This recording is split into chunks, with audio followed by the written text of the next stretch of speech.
Hi there, it's JB. JB's World. Another episode of JB in JB's World. I said that twice. It's Tuesday morning, about 9:30 a.m.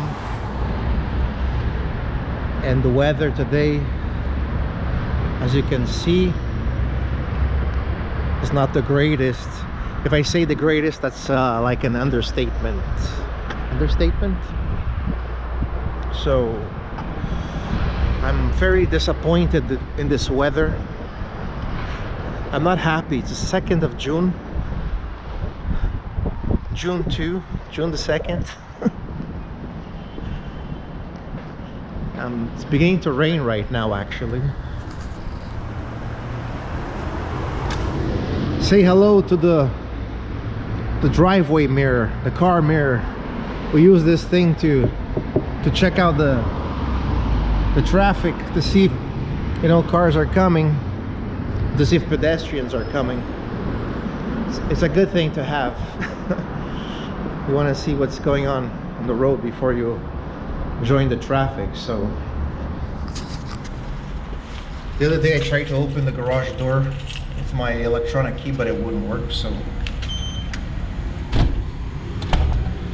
light goes green, but the door doesn't open. So what I did last time was I opened the garage door just like that.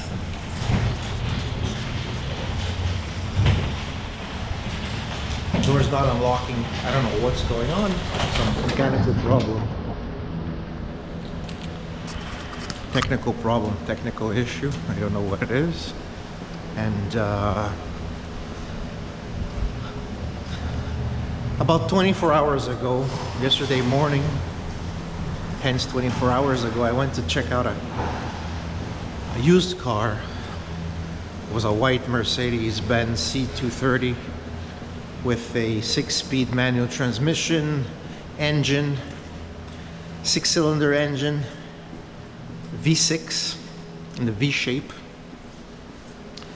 2.3 liter engine. So that's 2.3 liter displacement on a V6, which normally aspirated, no turbochargers, 200 and some odd horsepower, a little bit slow. It's a big car, it's a heavy car, so, but it wasn't bad. I mean, the engine seemed to be fine. I shifted gears, everything seemed to be fine. Transmission wise, never seen this car here before next to me. Anyways, must be a visitor of some sort. Yeah, so the car seemed to be fine as far as drivability is concerned for a Mercedes-Benz 6-speed manual. But I had some cosmetic issues. I'm gonna get into just in a moment.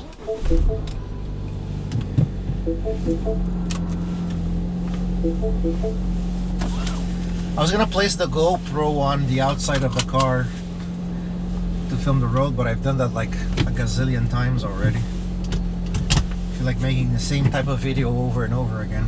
So anyways, the white Mercedes C230, it had rust on the hood at the tip. Let me get this seating position right. Little spots of rust, like it's obvious that there are some rocks from the road that hit the hood at that point, and rock chips, and they were never painted. No one ever tried to cover it. So you get these little rust spots because they're originally paint chip spots, right? So now it's a bunch of little tags of rust. Doesn't look good. And of course I know that the car is old, so 10 to 12 years old, that's why we have that mirror there. Saw that person go by, but I didn't even. I saw the person like way before I even looked into the mirror, so no problem, you know. And I wasn't even that close to the sidewalk, so I told her to go. Plus, the lettering designation on the trunk lid is not there. Like the car is a C230 and it was missing the C230 on the left side on the trunk lid, on the lip. So that's also a sign that something may have happened back there. Maybe they repainted the trunk lid, or maybe there was an accident, because people don't take off those letters for no apparent reason. Why would you remove the letters if nothing happened? So I was gonna spend my money on the Carfax for it, but I decided against this. I'm not even gonna spend the $40-50 for the Carfax report, because I know Carfax report is not the holy grail. It's not gonna tell me if it was a minor accident. It's gonna give me some information, how many previous owners. It might show some maintenance records, maintenance information, but it's not going to give me a whole lot of information, unless there was a big accident and there was a police report, and also maybe a report by a body shop, you know, showing the parts that were replaced, and the cost of the repair will be there as well. Even minor repairs might show up, but not always. And if there was a minor accident or something like a minor fender bender or something of that sort, then if the owner of the car paid out of pocket, that's not going to show up on Carfax, right? So, but if the car was stolen, that's going to show up on Carfax. How many users, that's going to show up. How many concurrent users, how many previous owners is going to show up, and things like that. So if you like to have that kind of information, Carfax can work for you that way, but it's not going to tell you the whole story. But visually, the car gives you certain clues about its history, its life, its ownership. You can tell if the car was painted. The panels don't match. You know, you check out the doors, see if they match, you know, the paint of the hood or the bumpers of the fenders and all that great stuff. So sometimes you can tell. Maybe you can't, but I can. I bought and sold many cars over the years. Not professional, but for my own, of course, use. And sometimes it's not hard to spot overspray and where the car has been repainted and if there's been an accident or not. You can sometimes see it just by looking at it. Sometimes you can't spot that, so you can take it to some facility or mechanic or dealer if you want. Pay them $100-150 for them to check the car out for you, you know, aesthetically and also mechanically. Like I said, every used car you're gonna find something, scratches or a small ding or dent. You're gonna find something. There's wear and tear, interior and exterior, right? Nothing's perfect. But sometimes you look at a car and just within the next 1 minute, 2 minutes, you're like, no way. Sometimes you go inside the car and the car smells like cigars, smells like cigarettes. I'm not a smoker, so I'm not gonna buy a car that's been smoked and forget it. It's very difficult to get rid of that pungent smell. Some detailers, they can do it, but even then, still, it's not gonna go 100% away. If you're very picky like myself when it comes to smells, you're gonna notice that bit of odor lingering around for quite some time, you know, and it's gonna bother you, you know, for sure.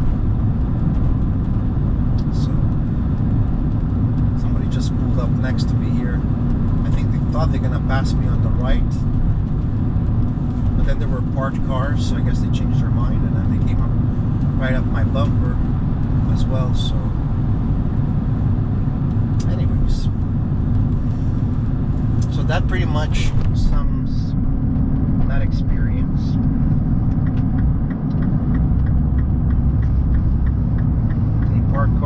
whistling. I don't want to get a surprise. So try to look far ahead when you're driving. Like some people, I think they don't look far enough ahead when they're driving, you know. It's just yellow. I'm okay. I'm good. I'm good. No problem. Have the air conditioning on. Let's put it into sport mode. See if I get some pops and bangs. Exhausts before I get to the bakery.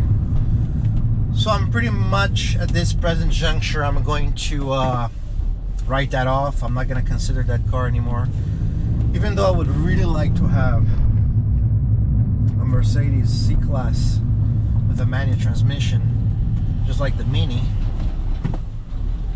It's very, very difficult to find. I found one in Ottawa, but the dealer's closed for now. There's one in Toronto, and it was beautiful. It was the right color, interior, exterior. It's a beautiful car. Had the right rims. Interior was black, but they sold it already, apparently. So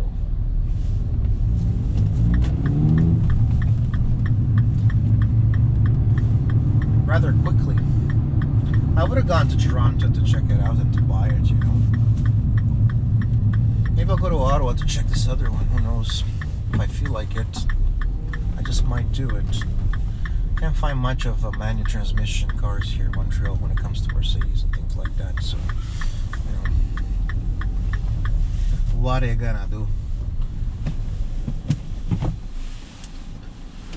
I know for a fact that in Europe they have a